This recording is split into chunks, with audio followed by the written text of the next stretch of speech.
Welcome to Up the Town, the show that unites the worldwide Wrexham fan base. What's going on, everyone? Welcome to another episode of Up the Town. I'm Paul. Today, I'm joined by someone who probably doesn't need a whole lot of introduction. He's the former director of Wrexham, and he's also a fan, which I think gets lost in some of the translation. Spencer Harris, how's it going, buddy? Hey, Paul, you okay? Yeah, man, doing great. We were just talking before this, and it's going to be interesting to the Americans that are over here how light and bright it is when they see this video. That it's after 9 p.m. where you're at. Yeah, it is. So I'm actually recording this. I'm in my greenhouse, so I love. I've got all my plants around me, so sometimes I come and work in my greenhouse, and so it's still bright. It will be bright here and light till way after 10 o'clock tonight, and we're probably about 3 weeks away from the longest day of the year, where it'll stay light till about gone 10:30 at night, and we'll get bright again around 4 a.m. in the morning, so it only goes dark for a few hours. That's crazy. I'm sure as like a kid, it's heaven because you just go to bed when it turns dark and wake up at like 4 in the morning. You don't think anything. I remember as a kid, that was the longer the days, it was amazing because it felt like I was alive longer. It's cool. Yeah, no, we were the same when I was a kid. The long summer nights off school, you could go and play football on the local park or whatever till late at night, and it was bright and it was safe and it was all good. Those are some of the greatest times. Did you play through your school years and stuff like that, or was it more recreational? So, as a youngster, when I say a youngster, I'd say up to the age of sort of 12, 11, 12, I played football both in school and for the local team. But at that at that point, I stopped playing football and concentrated on another sport, which was my main sport, which was table tennis, actually. Oh, okay. Wow. So how long do you still play? Because you would probably kick my ass. Well, I was very lucky to represent my country at table tennis. So Wow. I was uh, both the under 14 and under 17 champion of Wales at table tennis, and then I managed to get one cap for the senior team as well, and managed to do some travelling around Europe playing table tennis as well. So I spent a lot of my youth doing that. That's awesome. That's look, they didn't touch that in the documentary, right? Like everything was Wrexham, but that's an awesome thing. You're a little superstar athlete yourself in your day. That's awesome. Now you work for a big brand. You've been very successful in your career. Did you start to make connections across Europe that way? Like when you started traveling with table tennis, is that kind of how you started to get into into the business world as well? No, my table tennis days were very much in my youth, and that I would you referred to me as a star. I was never really that talented, to be honest. I just tried hard, and that's probably a little bit about me, really. Never that talented, but always tried really hard. So Hey, that you probably won a describes me a little bit. you won a national championship basically, so that's Yeah. you must have been semi decent. I came in second at my little college's table tennis tournament once. I lost to my friend who was 6'6", which I thought was cheating because I'm not that tall and his arms could just go farther. So Yeah, you can get right. It didn't have to move much, right, to get no, to get to the just wall. just talk shit to him like crazy. Uh, So obviously, a lot of people are going to know you from the documentary and all that, and that's been covered a ton. But talk to me about Spencer the Wrexham fan. I'm real curious to kind of understand and hear about your earliest moments as a fan of the club, and then what it was like to be a fan, and then going into the role that you did with the club. That feeling of either accomplishment or responsibility, as it transitioned into that specific role. Yeah, so let's talk about my early days Yeah. as a Wrexham fan. So I'm old enough to remember the late 70s when Wrexham had its great. I say I'm old enough, I was a very small child, but in the late 70s when Wrexham arguably had its greatest ever side, got to what's now the Championship. And finished and played in the championship for a couple of seasons before unfortunately getting relegated again. But in 77, 78, we won what was then the third division, which is now the first division to go up to the second division, Hmm. which is now the championship, because all of the names changed. And Bill Shankly, who was a Hmm. legendary Liverpool manager, said that Wrexham side that won that third division championship was the best side ever to play at that level of football. Wow. They got to the quarterfinals of the League Cup and the FA Cup that season. I think they lost to Liverpool and to Arsenal 3-2 in both games. So, this was a third tier side playing these big giants, and they had a tremendous side. So, my dad took me when I was really, really small, and he'd sort of carry me. He'd go through the turnstile, carry me over the turnstile, and I'd sort of sit on his knee during the game. And then if Wrexham scored, he'd throw me up in the air, and and catch me, and that's really where I caught the bug. That feeling of being with Dad, watching Wrexham score, get thrown up in the air. That was just brilliant to me. I loved every minute of it. it's it's crazy how a lot of our sporting lives for so many of us are affected by a parent. And you remember, you know, it's vivid. You probably can't remember the goals, but you could probably, or who scored and some of that stuff, but you can remember the feeling of getting tossed in the air by your dad. And Yeah, that's what it's all about. Yeah, I can remember. I don't remember all of the teams. I don't remember the goals. I can remember little bits about where we were in the Hmm. stadium, but I can remember the walk from the car where my dad would park the car to the ground, and I can remember that that feeling being thrown up in the air and celebrating when Wrexham scored. So that it's really those moments and those family moments really, and that camaraderie you have either with family or with friends, Hmm. the friends that you make at a football game, that really draw you in, because we all want to feel like we're part of something bigger than ourselves. Yeah, especially with friends. So that way, during the bad times, you know you're not going through misery on your own. And as a long suffering fan of many teams, I can tell you that I'm not long suffering right now. I have a hockey team and an NBA team in the championships right now. So I'm Right. experiencing something I've never experienced in my life, and that's success from teams that I was remember when I was a kid from a very young age. Now you have kids as well. Are they supporters? Are they into it like you were when you were little? I, I do. I'll come back to that in a minute. Let me just go Okay. to your sports thing, because I have an American football team that I follow since Okay. I was in school actually, and it seemed that I'd always pick crap teams, because for much of my youth, Wrexham were not the greatest side in the world, but I chose the New York Jets, believe it Oh or boy. not. Yeah, oh boy. So Oh they boy. haven't had much. They haven't had much success over the years, but with Aaron Rodgers there now, it looks like they might have I think the sixth in the betting for Super Bowl winners this time. So let's see how they get on this season. But Jets Oh, aside, whoa, whoa. Hold on, Spencer. We got to talk about this now because you and I aren't going to get along this fall. I'm a lifelong Dolphins fan.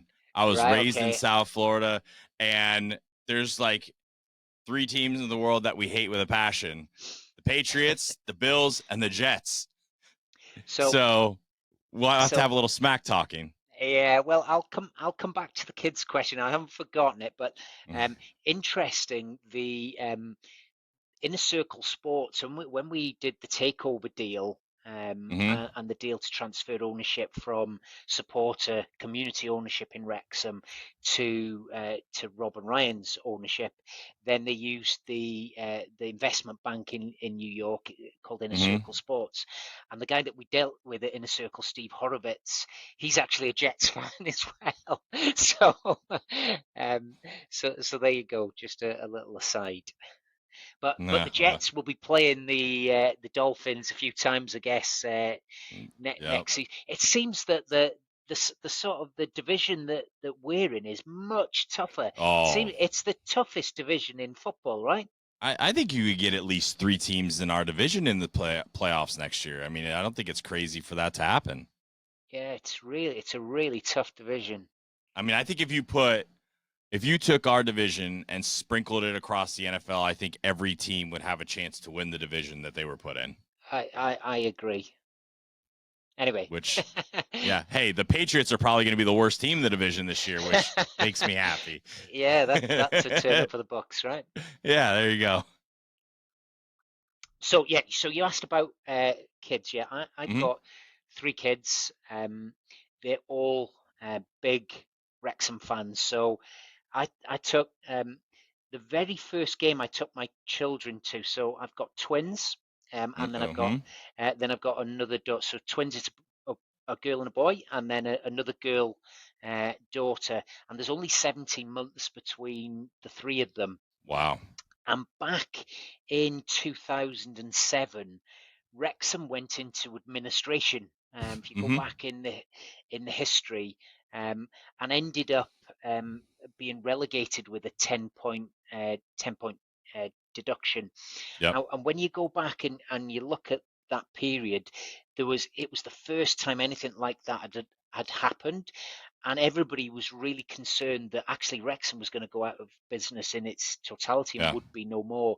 So I brought my twins and my youngest daughter to a game against Bristol City, and the Hmm. twins would have been I don't know 18 months, and Mally was Brave only man. just born, and we took all 3 so that Wow. they'd been to a Wrexham game in their young lives. So that was their first game.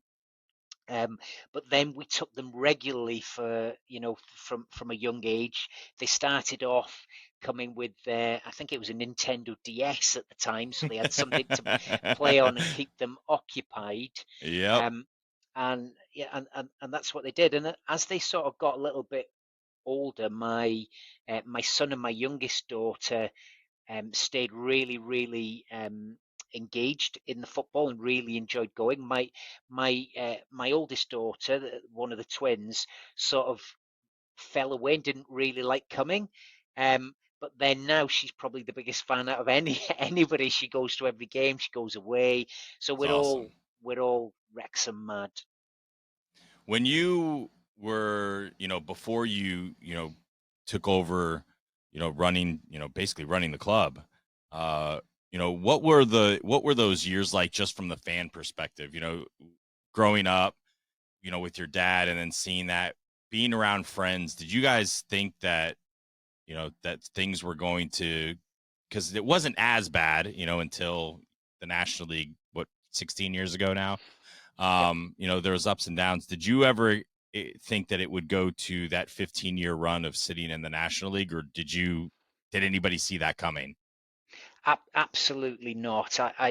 I'd never ever contemplated Wrexham dropping into, and I hate the term non-league football, but there you go. That's what it is. I never ever envisaged Wrexham ending up there, and certainly not staying there for that period of long period of time. Mm-hmm. Wrexham, yes, we'd had a few fallow years, but in my sort of teenage and early 20s years, Wrexham were being led by Brian Flynn as our manager, and we had in those sort of early to mid 90s or through the 90s, we had quite a successful period where we were in the sort of first division or the third tier of English football, and doing well year after year, having really good cup runs, beating West Ham, and having a really great time. I can remember on one day being away at Southend on the last game of the season, and we thought we'd made the playoffs to get up to the championship, and Bristol Mm-hmm. Rovers scored a last minute winner, which meant that we ended up out of the playoffs on goal difference and missed out. Mm.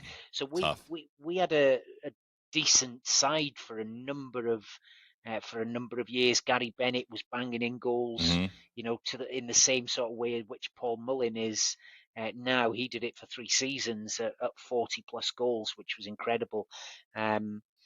So yeah, it was. We had some good times back then.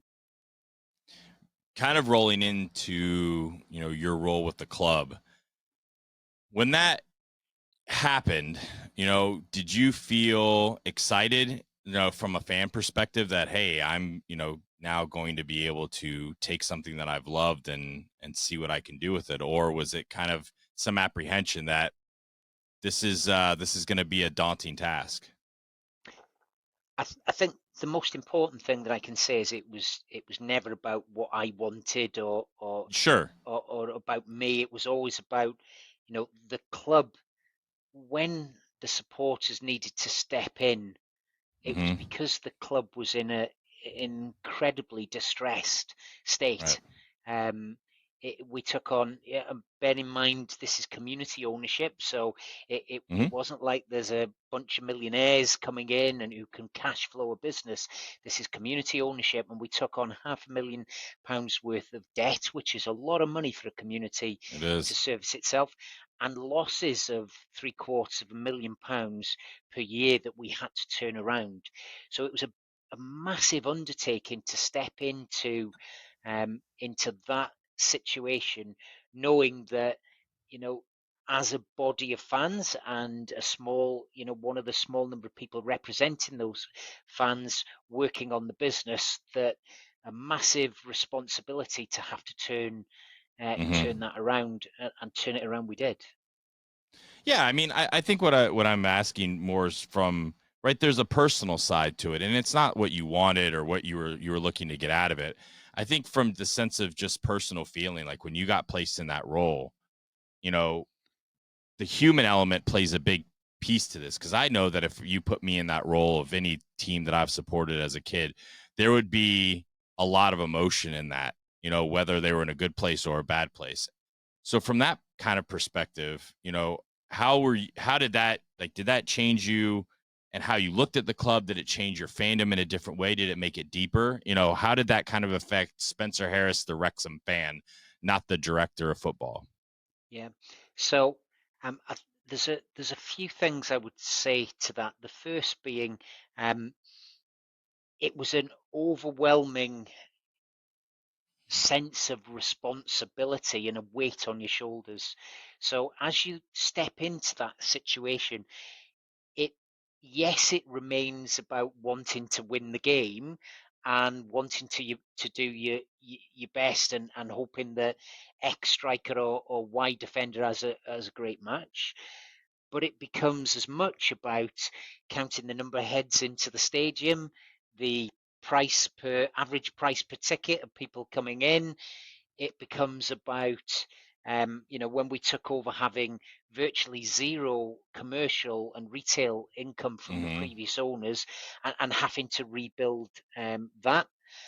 And one of, I think, the most difficult thing that when we came in was knowing the financial situation of the club, was that actually the business could not afford to run in the way it was. In fact, Mm-hmm. only that we had the cash flow. It was running insolvently. We had to stop that, and that meant we had to have a lot of very difficult conversations with people we knew really, really well, and actually had to let them go from the business, in order for the business itself to survive. Right. So, all of those things meant, it wasn't a fun time. It wasn't something that you go in and think, isn't this great? I'm getting to watch the game from the nicest seats. It's having to do the really ugly, dirty, horrible things that you really don't want to do, but I've got no choice. Yeah. And that's what it was like. Well, lucky for everyone, that time didn't last forever. I'm sure, they we talk a lot about, the takeover and stuff on the documentary, so I won't do that. But from your perspective and now as a fan, right? We're gonna fast forward from you taking on that role to now you're not in that role now, but now you're seeing what's happened since Rob and Ryan have taken over and that entire experience. Walk me through what this season specifically has been like for you as a fan. For me as a fan, the first thing is it's been the most unbelievable season. So 111 points. I need to say that again, just to to ground that it's actually real. 111 points, the It's the highest British points record, right? total in the history of British football, and therefore a season doesn't get better than that for any team. So, you know, to experience a season like that where you're winning week after week, um, where you win 22 out of your 23 games at home and only just get denied by a late penalty from Woking for a clean sweep, to experience that sort of season is just incredible. I think the whole season was brilliant. I think one of the highlights for me was going to, though, was going to Coventry in the FA Cup, and a team who got What a to the game that was. Championship playoff final, only losing on the sixth penalty kick to go to the up to the Premier League, and to be beating them 4-1.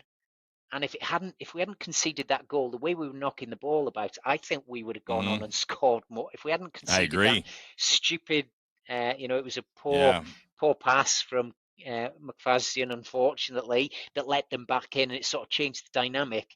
But I thought we were going to go on and score five and maybe more, and to do that from our level of football to their level of football showed what type of a team that we've got, the characters that we've got in that team, and how they're playing together. So the whole experience of it has just been unbelievably good.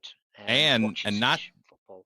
and to take a team that got promoted to the Premier League Yep. by 11 points, not even close to going into the playoffs, to take them to a return leg in the FA Cup, and a very fortunate bounce for them that Wrexham wasn't hosting Harry Kane at the turf or Yeah. at the racecourse. No, you're spot on because, if you remember back to that first game against Sheffield United, we actually lost two of our centre backs in the first 10 Mm-hmm. minutes went Yeah, off. So we yeah, were even remember that. playing with players who coming off the subs bench to fill in slots, and Yeah, we were Hayden. I really remember Hayden got hit in like the first 3 or 4 minutes of he, that match. he did, and then what's his name went off. Who Was went it off after that? O'Connor? No, O'Connor came on. Who was it? Tunnicliffe. Yeah, yeah, Tun, that's it. Yeah, Tunnicliffe went off as well. So, to for us to do, I think it was just so from a season perspective, it was brilliant. Um, I think the thing that impressed me the most, though, about the whole season was the way in which the players and the manager dealt with the pressure of mm-hmm. playing for Wrexham in that division, because it was real pressure. The fact that the world is watching, a big part of the world wants us to be successful, Yeah, and to see that success puts a heck of a lot of pressure. I remember, if you look at the season, you go through the average attendances where we go to an away ground, they shoot up when Wrexham go there because they yeah. want to beat Wrexham. And, You were everyone's all Super Bowl. absolutely all You the got shots everyone's best away. shot. You got Yeah, everyone's best shot and still had 111 points. no, you're spot on. Like Aldershot away last season, the game before they played us, they had 1,800 for their home game. The game we went there, it's 5,000. And all screaming to try and beat Wrexham, and we get a last minute break to win the game.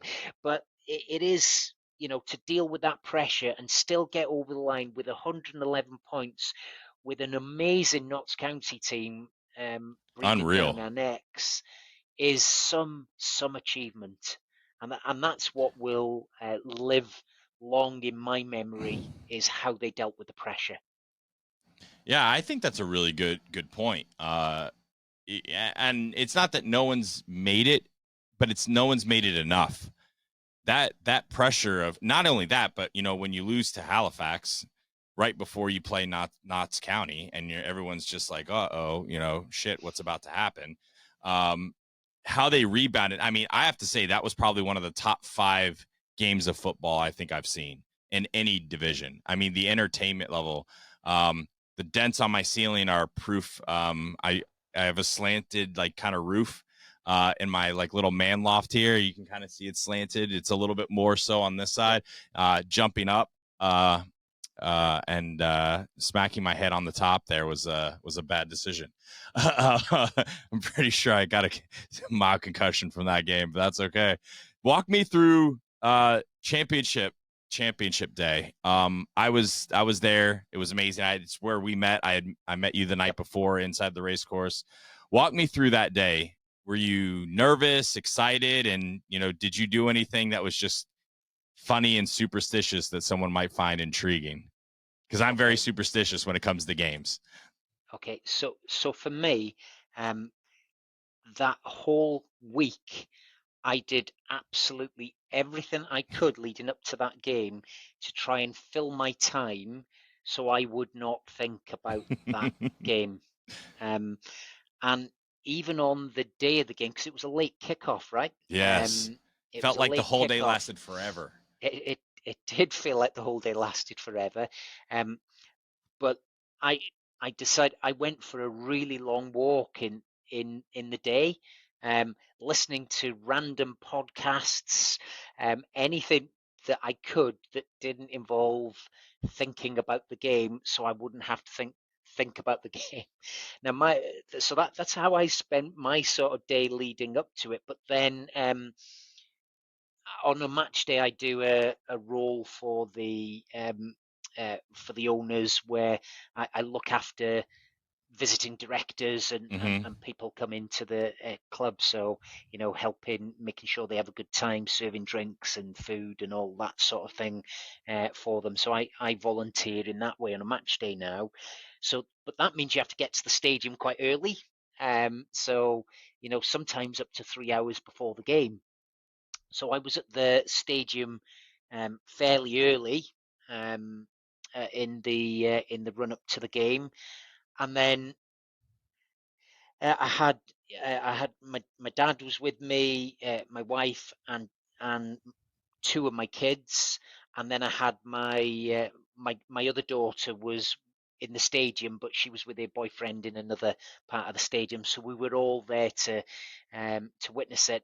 And the game kicks off, and within 45 seconds, Boreham Wood are winning, and it's just typical Wrexham, having lived through the experience of Grimsby the year before and several playoff challenges ourselves, where we hadn't quite got over the line whilst we were running the club. Um, it just felt typical. But the amazing, I think there was two really special times, or two really special things that happened during that game for me. The first thing was the reaction of the Wrexham crowd to Boreham Wood's goal, because it had been noisy and the support and the atmosphere was incredible. But when Boreham Wood scored, it went up a notch, even again. So it wasn't like, everybody's deflated. Oh my goodness, we're worried now about we're not going to win this game. It's we are backing you every inch of the way here, and I think that made a massive difference because it signalled to me that in no way, shape, or form were we coming out of the racecourse that night with anything other than 3 points because the crowd wouldn't have allowed it. Yeah, and I think so from the TV perspective, right? Like the real interesting thing was seeing the reaction of Foster and Tozer looking at each other when the goal went in, and the look of that was bullshit. Like they knew that goal wasn't going to beat them. Like the crowd, the response was amazing, but that reaction that they had, that just looked from two players that has been through a lot, that has that experience. There was no rattle. The crowd reaction was amazing. There was not a groan or or that sense of doom. It was just kind of like, I'm glad we got that bullshit out in the first minute. Now let's go out and kick their ass. And that's exactly what happened. Because I think that honestly, that could have been 5 or 6-1 after that. I don't think it was ever really in doubt for the rest of the match. No, I think one of the one of the things at that point, though, up until that point in the season, we're in the last two games of the season. Boreham Wood, having gone ahead, had not lost a match all season up until that Number point, one, yeah, they had the number one and defensive they record had in the league. plus the best defensive record in the league. So there was some. There were some reasons to disbelieve at that point, but I don't think anybody did. It was great that we got to go back after about 15 minutes through the magic Elliot Lee, and then Mullins' goals to win the On game world class. were absolutely, you can watch the Premier League, you can watch Serie A, you can watch La Liga in Spain or MLS, watch some of the best divisions around the world, and okay, he's not playing against the best defenders, but the way in which he gets to a point and curls the first in, there's no keeper anywhere saving it. And I don't care if he's playing at National League level or at Championship or Premier League level. If you've That's a got the wonder strike, no ability, matter what. if you've got the ability to hit a ball like that into that position, you'll score goals anywhere.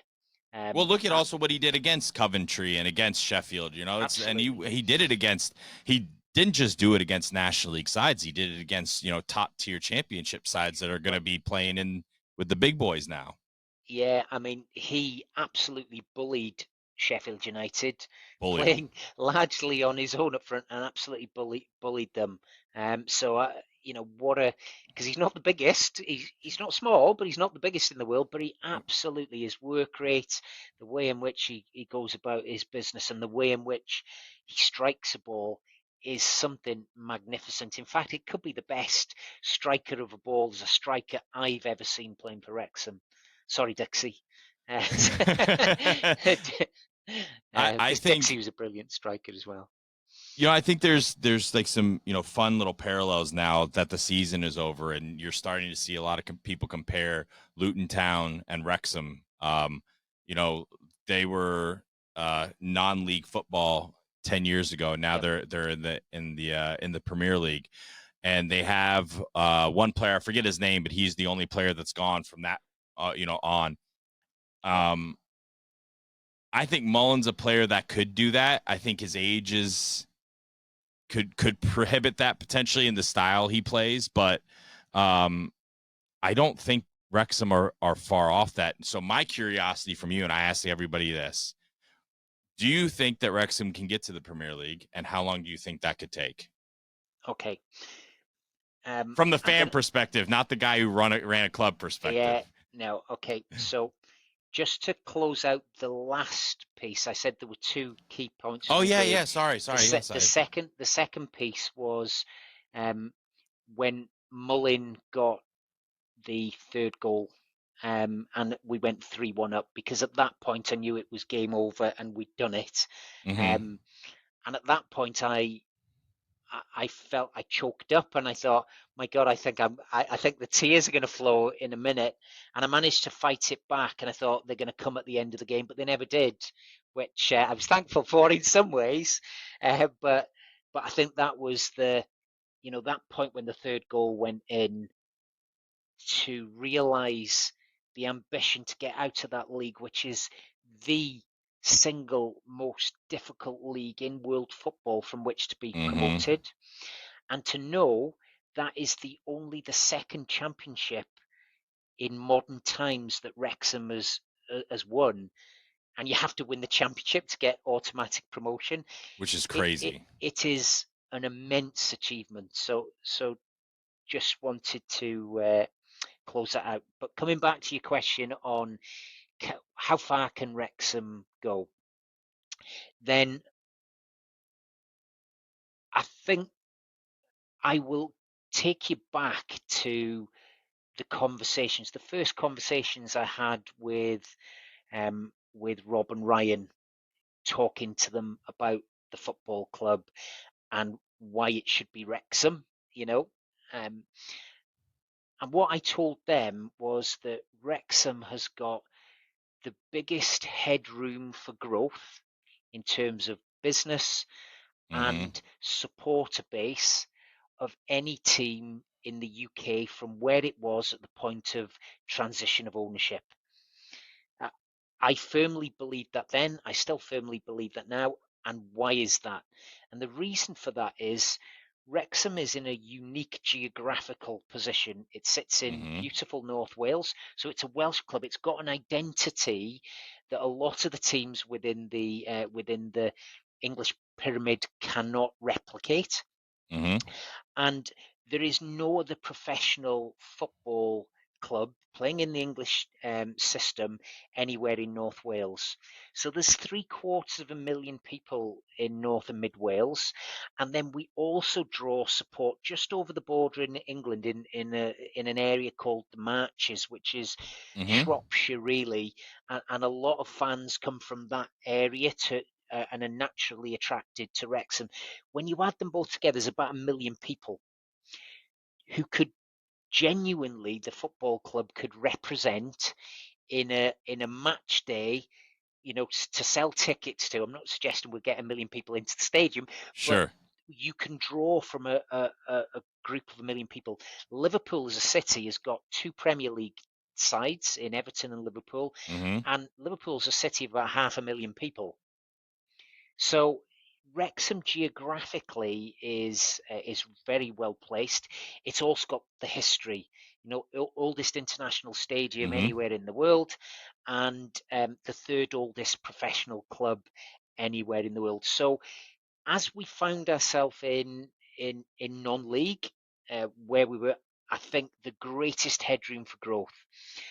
So therefore, can Wrexham sustain a Premier League side from an attendance and a stadium perspective? With the right development to the Racecourse Stadium, Wrexham can draw crowds, in my view, that are going to be big enough to sustain a Premier League side like a Brighton or a Brentford or all of those type of sides. So can we Brentford, get there? another non-league team? Yeah, can we get there from an attendance point of view? Yes, we can. So tick. Can we get there from a footballing perspective? It's really tough to go up through those divisions. Luton have done it. You have to have a bit of luck. You have to have really good management, which we've got. But you also have to have really good infrastructure off the pitch. So you need to have people who are sitting behind the manager and who can help plot that journey. Now, you may or may not know about Les Reed, who's part of the sort of infrastructure in the background. Les is, I'm not going to say he's director of football, but he's more of a footballing consultant who helps the club. And he helped Southampton go from League One to the Premier League a few years ago. Did a very similar job for Southampton, and then went and did some work for the English FA. So Wrexham behind the scenes has got some really good people in really good positions that I think know a lot about football and the things that you need to do to take that journey. So can we do it from an attendance and size perspective? Yes. Do we have the right infrastructure from a footballing sense behind the scenes? Yes. So then the missing ingredient is, do we have the right level of investment to be able to get there? Because it's expensive getting to the Premier League. Yeah, very. And it's very expensive, right? By the time you get into into even the top end of League One, but certainly in the Championship, you've got a lot of massive clubs with billionaire owners all fighting for the same thing. Now, Luton probably not one of the richest, so it's possible. I think I'd imagine if we do get to the top end of the League One or into the Championship, the owners would probably consider bringing on board other partners to help them make that leap. And if they do that with everything they've done around them, I think we can absolutely do it. I think we can take some inspiration from Luton, are the first to do it to the Premier League, but other clubs have done it. but not to the Premier League, Was it pre-Premier League Brentford? days. Didn't Uh, Brentford do it?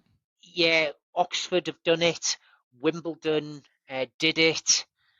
So there's a couple of clubs pre-Luton that have done the same thing, albeit the football finances in the Premier League are Oh yeah. completely different now to what they were. But very long-winded answer, but to try and give you a couple of data points to say why I think we can do it.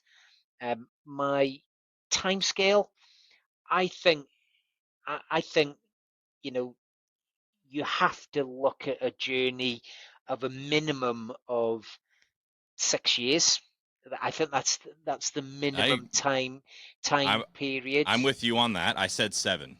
Yeah, I think 6 is the minimum, but more likely to be, if you are going to do it, in that time period between 6 and 10 years. And I think that is a time period in which, the ownership that we've currently got, I think that is a timescale in which it could work for them. Mhm. And they always wanted to do the journey, and it's about the process, not the end result.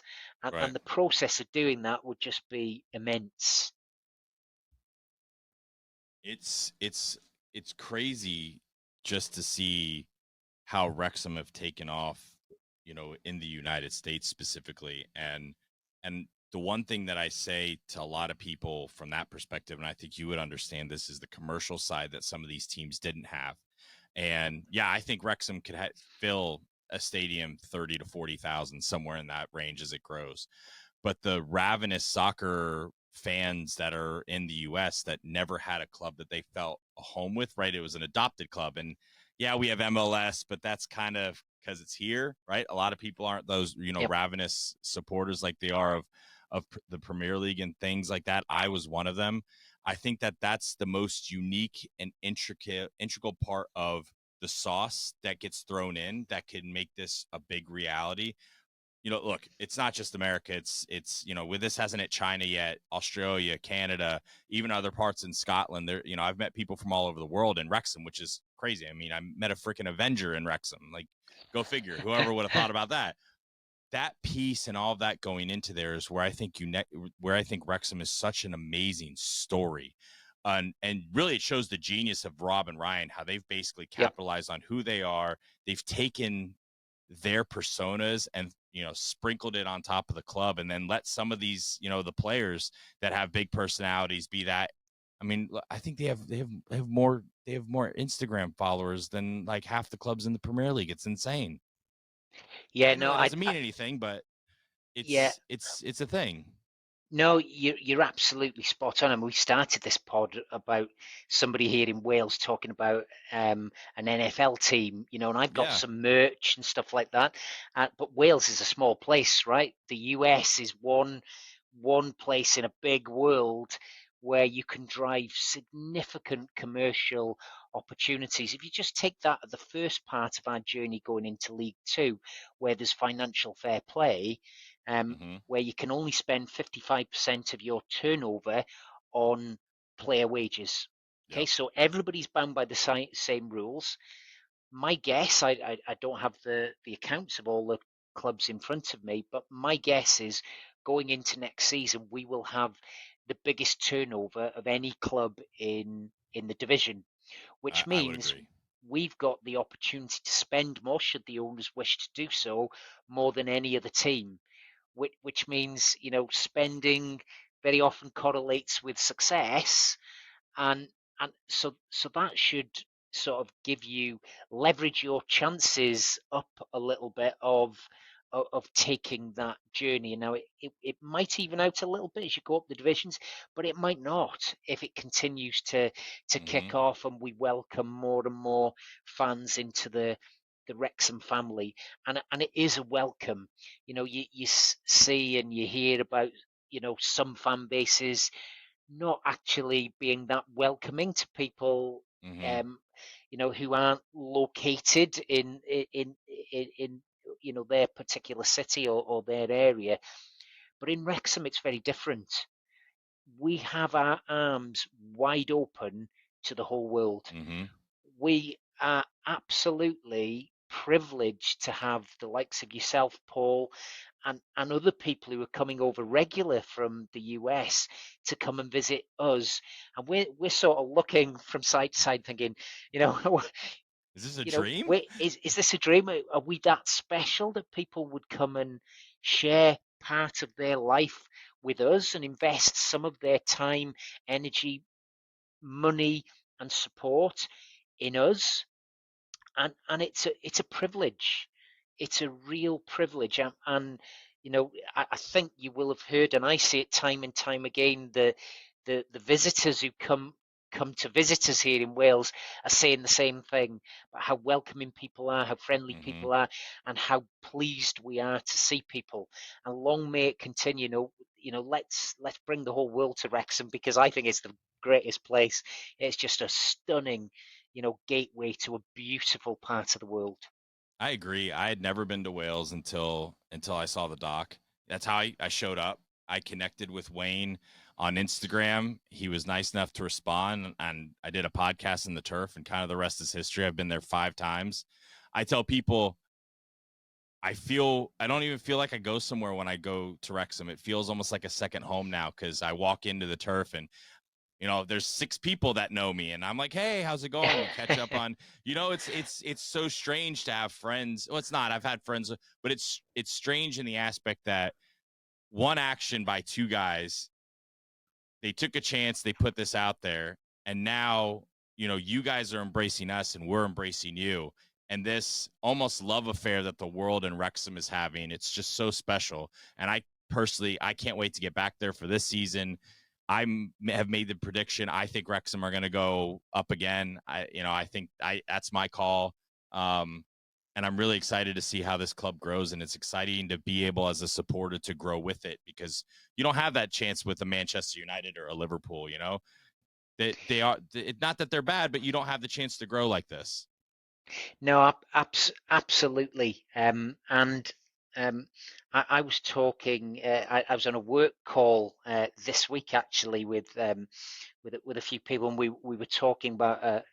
I won't bore you with the details, but we were talking about the process versus the end Mm-hmm. result, and the magic is very much can be in the process and the Oh, 100%. and the journey.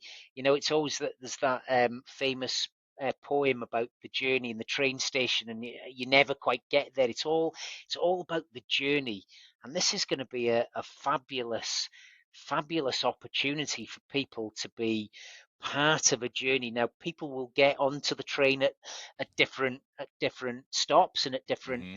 junctures, but hopefully as many people get onto that journey as early as possible to get the full experience and the joy that you can feel as you go with it. It really is. It's been a truly humbling experience to meet a lot of our friends from both the United States and Canada. Um, I mean, last year I went to the I went to the World Cup to watch Wales. I went to watch Mm. Wales. We saw Wales versus the US in. We came out of that with very different, I think, ideas of that match. Yeah, no, it was, but I when I was out there, um, I, through the documentary, I met loads of people who were coming, even people from Australia, Mexico. I was in the dark in a fan park one evening. It was dark, and a Mexican guy recognized me from the documentary and came up to talk about Wrexham. So this is touching all over the world. You mentioned the Halifax game earlier on Mm-hmm. before we beat when we lost to Halifax before beating Notts County, and I was in the away end there. And we had 2 busloads of youngsters from Ohio in the away end Wow. following Wow. Wrexham. They were over for a tour and they'd bought tickets. There was 2 busloads of them. That's It was crazy. it was brilliant, and they were all taking pictures and selfies and getting the players. And unfortunately we lost for them, but it's just something. Yeah, it's so hard to describe, and it's such a special feeling for us locally. Well, I'll give you a story and then we'll cut because I know we've been on this for a while, but I feel like we could give stories forever. But this just happened, when you're talking about meeting people. So, and there's a parallel to the beginning of the story. We talked about American football. You've been a fan for a long time, so you might recognize this name. Joey Harrington played for the Miami Dolphins. He was a quarterback back in 2006, so I knew who he was. I actually remember when he played in college at Oregon because he started. I got a random text from one of my buddies in the bourbon world from my other podcast that I do and said, "Hey, Joey Harrington's going to be doing blah, blah, blah. I'd love to get him on a show. Can you come out and meet us?" And I said, "Yes." Go out, meet Joey Harrington. We start talking, and something about Wrexham popped up, and he just said something like, "Oh yeah, I was just there." And he's like, I know Wayne." And I said, "Shut up, I know Wayne." So we start talking, and these two guys from two different worlds, he played in the NFL, I watched him play in the NFL, are now over here smiling and grinning about our experience that we had in Wrexham, talking about the turf and matches. We started FaceTiming Wayne, right? Like all this kind of interesting. And it just goes to show you the long reach that Wrexham not only has for your lives, but even in ours, that when we meet people and we can then talk about it, how awesome it is. He won the Super Bowl, right? I don't. Did he? He might have won it as a backup to Drew Brees. I that would have only. I know he backed up Drew Brees. I just don't remember. Okay, because Geraint Parry, the club secretary, was talking to me about. It may have been Joe. It may have been somebody else, a Super Bowl winner, who was at the race course and showed him his ring from winning the Super Bowl. So it really is. It's. I can tell you in 2 seconds who the QB. Drew Brees. No, I think Mark Brunell was the backup quarterback. Okay. It might have been somebody else then that Geraint was telling me about. Well, I mean, you guys get more celebrities than Hollywood at this point, so you never know. Well, we did have the sort of Hollywood sign up on the hill just outside Wrexham at the start of the season, right? Yeah, he missed the Super Bowl with the Saints by 1 year. Okay. And I can tell you the Falcons, Dolphins, and Lions never won shit. So there you go. Yeah. Spencer, my friend, this was great. I hope next time I'm over, we can grab a beer or something. It'd be great to just chat and catch up. Thanks everyone for listening. Up the Town. And that's a wrap for Up the Town. Thanks for joining us and being part of the worldwide Wrexham family.